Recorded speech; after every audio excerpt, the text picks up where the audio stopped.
왜 하필이면 한국이야? 아니, 우리가 그 후진국에서 뭘 배운다고 거기까지 가야 하냐고! 여기 한국으로 군사훈련을 가게 된 영국 SAS 특수부대원들이 있습니다. 영국 SAS는 영국군의 특수부대로서 극도로 엄격한 훈련과 근면한 군사적 업무 수행으로 유명합니다. 이들은 테러 방지, 해적 대응, 인질 구출 등 다양한 비상 상황에서 활약해왔으며 군사적 전문성과 탁월한 작전 능력으로 유명하며 세계적으로 존경받는 특수부대입니다. 이런 그들이 그저 아시아에 있는 후진국으로 생각하는 한국으로 군사훈련을 받으러 왔다고 투덜거리며 인천공항에 도착했는데요.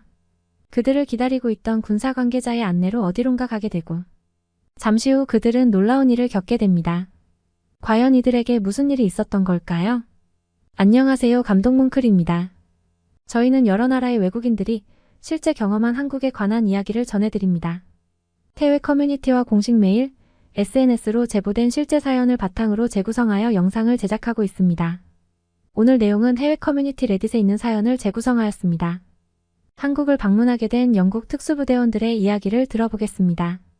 그럼 오늘의 사연 시작합니다. 안녕하세요. 전 영국 출신의 프레드릭입니다. 현재는 영국 SAS 특수부대 소속으로 활동하고 있습니다. 저희 특수부대는 다양한 작전과 임무를 수행해왔습니다. 주로 깊은 적진이나 적대적 환경에서 작전을 수행하며 군사적 전문성과 뛰어난 신체적 정신적 능력을 요구하는 훈련을 받습니다. 생존기술, 야간작전, 적어도 낙하, 그리고 무기 사용 및 폭발물 처리 등 다양한 분야의 훈련이 포함됩니다.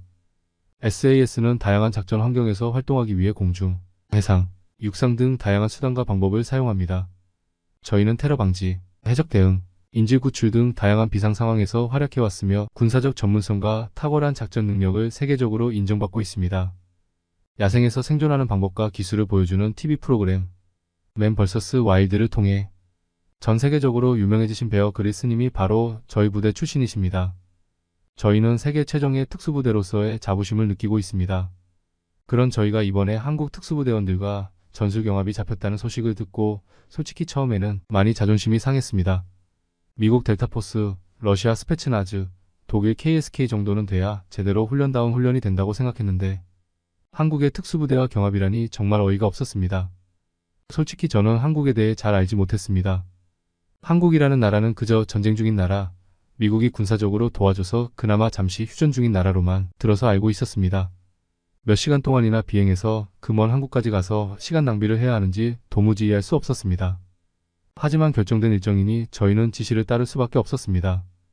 12시간이라는 긴 비행을 마치고 저희는 한국에 도착했습니다. 비행시간이 길어 대원들 모두 컨디션이 안 좋아진 상태였습니다. 다들 얼른 숙소로 가서 잠시 쉬고 싶은 마음이 가득했습니다. 그런데 인천공항 내부에서 예기치 않은 사건이 발생했습니다.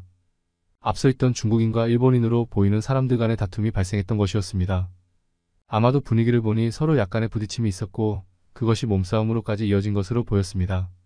잠시 후 검은 옷을 입은 공항 직원이 와서 그들을 한쪽으로 데리고 갔습니다.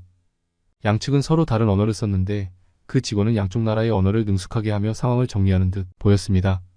영국이었으면 서로 엮이기 싫어하고 시시비비를 가리느라 시간이 꽤 지체되었을 법한데 그 직원은 그러한 상황을 짧은 시간에 깔끔하게 처리하는 모습에 솔직히 조금 깜짝 놀랐습니다.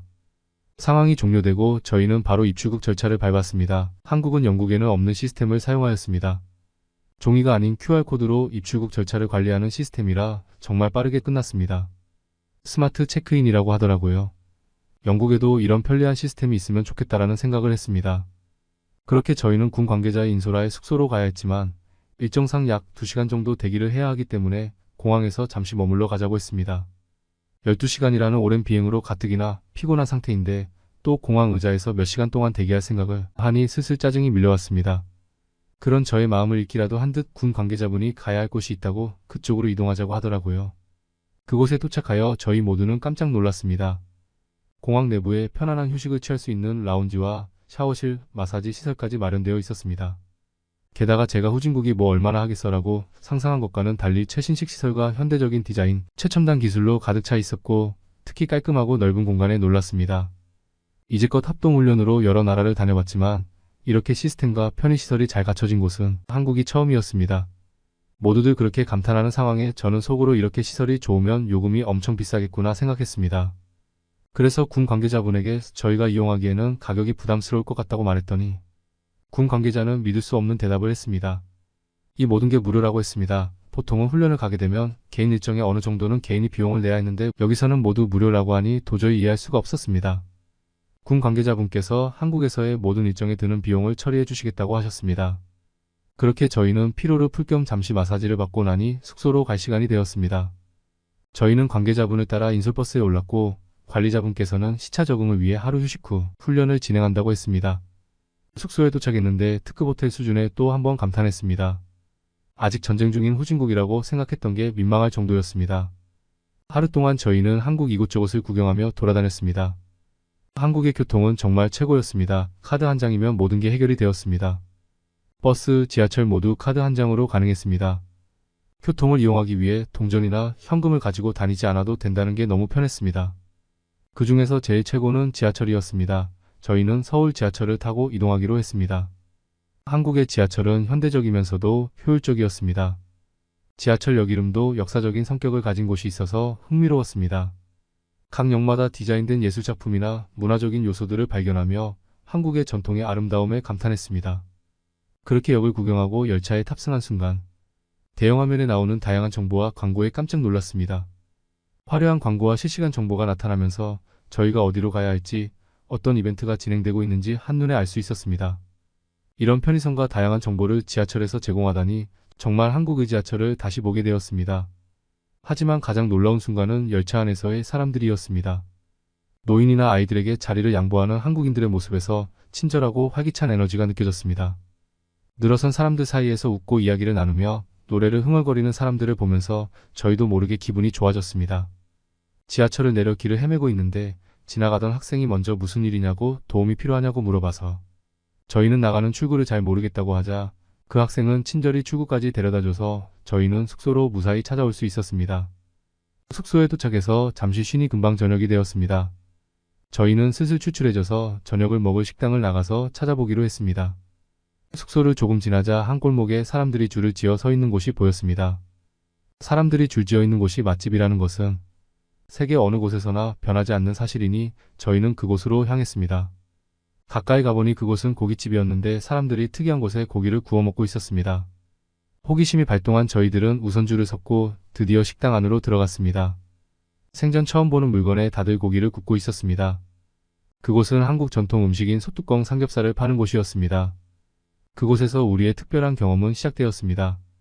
우리는 눈치껏 소뚜껑 삼겹살을 주문했고 음식을 마주한 순간 어메이징이라는 말이 저절로 나왔습니다. 소뚜껑이 탁 튀어나오며 불길이 타올랐습니다. 정말 대단했습니다. 직원분이 그 위에 고기와 야채를 올려서 구워주면서 어떻게 먹는 것인지 설명을 해주셨습니다. 공항 직원분도 그렇고 아까 지하철에서 저희에게 도움을 준 학생도 그렇고 한국인들은 모두들 영어는 기본으로 하는 건지 어딜 가든 저희와 대화하는 데는 문제가 없었습니다. 간혹 대화가 안 되는 분들은 눈치껏 휴대폰 어플을 열더니 이내 능숙하게 저희의 질문에 대답해 주셨습니다. 이 식당 직원분 또한 유창한 영어로 음식 먹는 법을 설명해 주었습니다. 저희는 설명을 다 듣고 나서 고기를 소금장에 찍어 먹었는데 정말 대단했습니다. 게다가 반찬은 종류가 어찌나 많은지 반찬만 먹어도 배가 부르겠다는 말이 절로 나오더라고요. 워낙 식성이 좋은 대원들이라서 반찬을 먹고 또 가져다 먹어도 무료라는 말에 저희는 신이 났습니다. 그렇게 식사를 맛있게 하고 숙소로 돌아왔는데 대원 중 한 명이 아까 그 고깃집에 핸드폰을 두고 왔다고 했습니다. 맛있는 고기 맛에 홀려서 다 먹고 한창 대화를 하면서 나오느라 핸드폰을 테이블 위에 두고 나온 것이었습니다. 게다가 핸드폰이 배터리가 다 되어서 켜지지도 않을 거라고 했습니다. 대원은 자포자기한 상태로 다시 옷을 갈아입고 식당으로 향했습니다. 그런데 정말 믿을 수 없는 일이 일어났습니다. 핸드폰이 그 식당에 그대로 있었습니다. 영국에서 만약 같은 상황이었다면 잃어버린 휴대폰을 찾는 일은 꿈도 못 꿀 일인데 말이죠. 직원분이 말하길 테이블을 정리하기 전 다른 손님들이 안 찾고 놓인 핸드폰을 가져다 주며 누가 두고 갔다고 해서 따로 보관해 두었다고 했습니다. 그러면서 한국에서는 남의 물건을 절대 함부로 가져가지 않는 문화가 있다고 했습니다. 그렇게 저희는 또 한 번 한국의 문화에 감탄하며 숙소로 돌아왔습니다. 드디어 다음날 경합날이 되었습니다. 제가 예상한 것을 모두 빗나간 일로 보아 한국이 경제적으로나 시설면은 좋다고는 하겠지만 군사적으로는 당연히 저희가 뛰어날 거라고 확신하고 훈련장으로 향했습니다. 제 생각과는 달리 거기에는 엄청난 최첨단 시설들과 장비기구들이 갖춰져 있었고 이미 한국 특수부 대원들은 훈련을 하고 있었습니다. 우리는 늘 그랬던 것처럼 당연히 이번에도 좋은 성적을 받을 거라 확신하고 전술 훈련에 임했습니다. 하지만 저희 예상은 완전히 빗나갔습니다. 한국의 특수부대의 실력은 저희의 상상을 뛰어넘었습니다. 저희의 기습 침투와 작전은 모두 빗나갔습니다. 그들의 탄탄한 조직력과 체계적인 움직임에 저희 팀은 놀랐습니다. 그들의 트랩에 저희는 하나둘씩 무너지기 시작했고 결국 완패하게 되었습니다. 저는 저희 팀이 졌다는 사실을 인정하기 싫었습니다. 과거 한국의 군사력을 무시한 제가 부끄러웠고 그들이 우리보다 우위에 있다는 사실을 인정하기 싫었습니다. 훈련 후 전술 피드백까지 마친 후 한국팀 팀장이 저에게 다가왔습니다. 그러곤 저에게 좋은 경합이었고 이번에 홈그라운드의 이점이 컸다면서 자신감 있으면서 자만하지 않는 말투로 저희를 존중해주면서 말하는데 진심처럼 느껴졌습니다. 그러고는 악수를 하며 조심히 귀국하라고 했습니다. 순간 그에게서 나오는 카리스마와 군인 정신에 그동안 한국의 특수부대를 무시하고 자만했던 제 자신을 반성하게 되었습니다. 이번 훈련을 통해 한국의 군사시설, 최첨단 시스템 그리고 시민의식까지 너무 많은 것을 느끼고 배우게 되는 경험이었습니다. 기회가 된다면 다시 한번 꼭 한국을 방문하여 더 오랫동안 머물다 가고 싶습니다. 사연 잘 들으셨나요? 세계 최강이라 불리는 영국 특수부대원이 한국 국방력과 문화 등 다양한 점에서 한국에 대해 다시 알게 되었다는 사연이었습니다. 끝까지 시청해주셔서 감사합니다. 여러분의 진심 어린 댓글은 영상 제작에 큰 힘이 됩니다. 감동뭉클에서는 해외 커뮤니티와 공식 이메일로 제보받은 시청자 여러분의 사연으로 영상을 제작하고 있습니다. 여러분의 감동적이거나 재미있는 사연을 기다리고 있으니 소개해주고 싶은 사연이 있으시면 공식 메일로 제보 부탁드립니다. 세계 최고의 한국을 꿈꾸는 감동뭉클이었습니다. 구독과 좋아요 알림 설정을 누르시고 다음번에 올라오는 새로운 영상 소식도 받아보세요.